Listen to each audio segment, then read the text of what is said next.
Donc, je m'appelle Claire Stride et me présenter déjà, c'est toute une aventure. Ce que je dis aux gens quand on me pose la question, quand on me demande qu'est-ce que je fais dans la vie, je dis simplement que je rends les gens heureux. J'ai plusieurs casquettes en fait et c'est ce qui me plaît dans la vie, c'est que je fais jamais la même chose. Je suis consultante en intelligence relationnelle et intelligence émotionnelle. Ça, c'est les mots que j'ai choisis pour justement faire très très intelligent. Je suis formée en neurosciences, essentiellement, dans ce qu'on appelle l'approche neurocognitive et comportementale. Ça aussi, c'est pour faire intelligent. C'est pour permettre aux personnes de comprendre le fonctionnement de leur cerveau. Comprendre, en fait, qu'est-ce qui est notre nature profonde pour réussir, s'épanouir, et quels sont les freins qu'on se met naturellement. Tout ce qu'on a reçu de notre éducation, tout ce qui vient de la société, tout ce qu'on fait pour être aimé pour le résultat, tout ça, ça nous empêche d'être nous-mêmes. Donc moi, en tant que consultante en intelligence relationnelle et intelligence émotionnelle, je permets aux gens de comprendre leur mode d'emploi pour s'adapter à ce qu'ils veulent et comprendre que l'autre en face, il a sa propre réalité et que du coup, ça demande toute une harmonie, toute une alchimie. Donc ça, c'est une part de mon activité que je fais essentiellement avec des dirigeants, des managers et puis également avec des particuliers, que ce soit pour une reconversion professionnelle ou juste pour aller bien au quotidien. J'ai aussi une autre spécificité sur les publics dits neuroatypiques et hypersensibles, des personnes extraordinaires comme j'aime à les appeler, avec un accompagnement, essentiellement un accompagnement famille pour les enfants qui sont en difficulté d'apprentissage ou les ados en pleine crise plus, on va dire, avec cette hypersensibilité, et puis de tout ce qui est sur la compréhension de ses propres codes au quotidien. Quand j'ai commencé mon activité, alors ça a été en plusieurs étapes.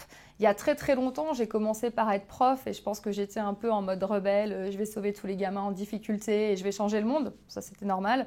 Mais c'était, comment dire, c'était dans la bulle, le cocon de la salle de classe en fait et dans l'intimité de la relation sachant, apprenant avec, voilà, je te donne des outils, tu te révèles, tu deviens qui tu es et c'est magique.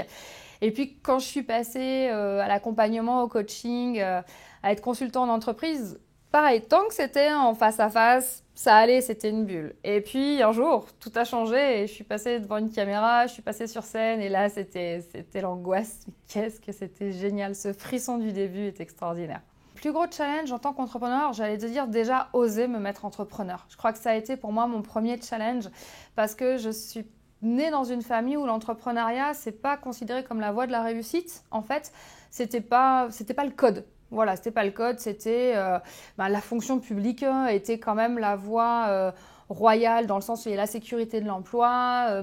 Moi, j'ai une maman qui est prof, donc elle était voilà, c'était le service public, ça aide à permettre à chacun, enfin c'est vraiment comment dire, c'est l'égalité des chances par excellence. En tout cas, c'est avec cette valeur-là que j'ai été élevée.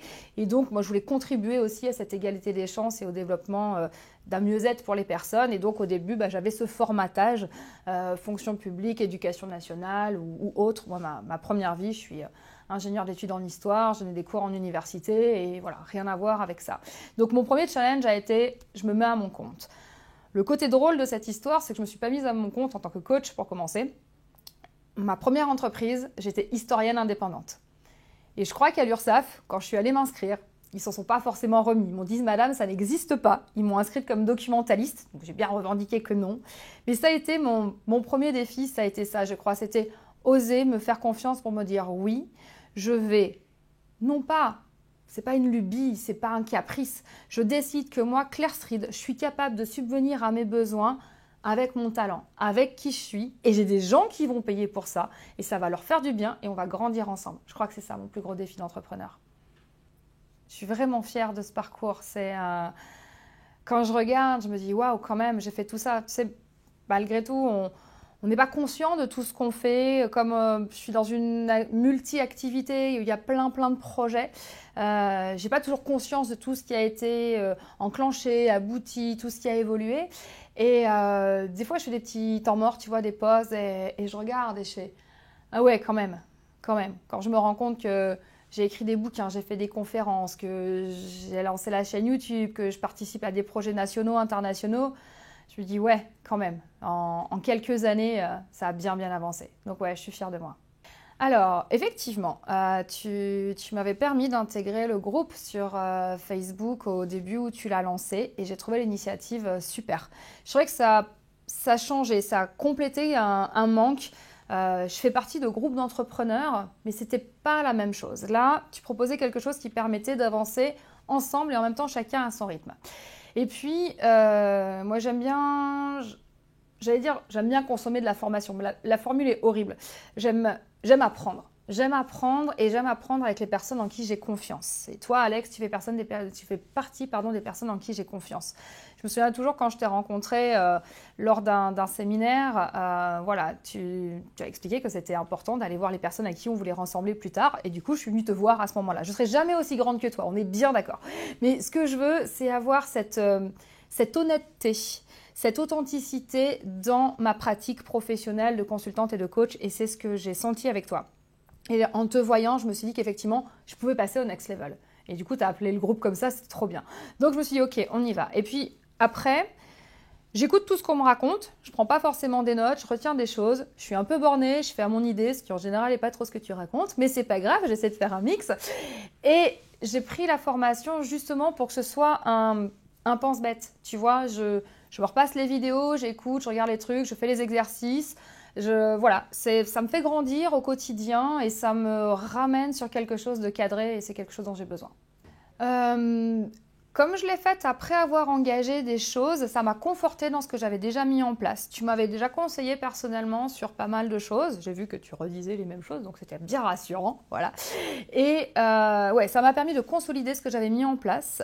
Ça m'a donné je sais pas comment dire, tu vois, c'est une espèce de guideline en fait. Tu ne le sais pas, mais toi et moi, nous avons rendez-vous quand je regarde tes vidéos. En fait, oui, c'est ça. C'est un rendez-vous récurrent qui m'a permis de me dire, ok, en fait, le temps que je passe à cette formation, c'est le temps que je me consacre à moi, de façon purement objective. C'est un moment que je prends pour travailler sur mon business et pour le faire avec une façon qui me convient.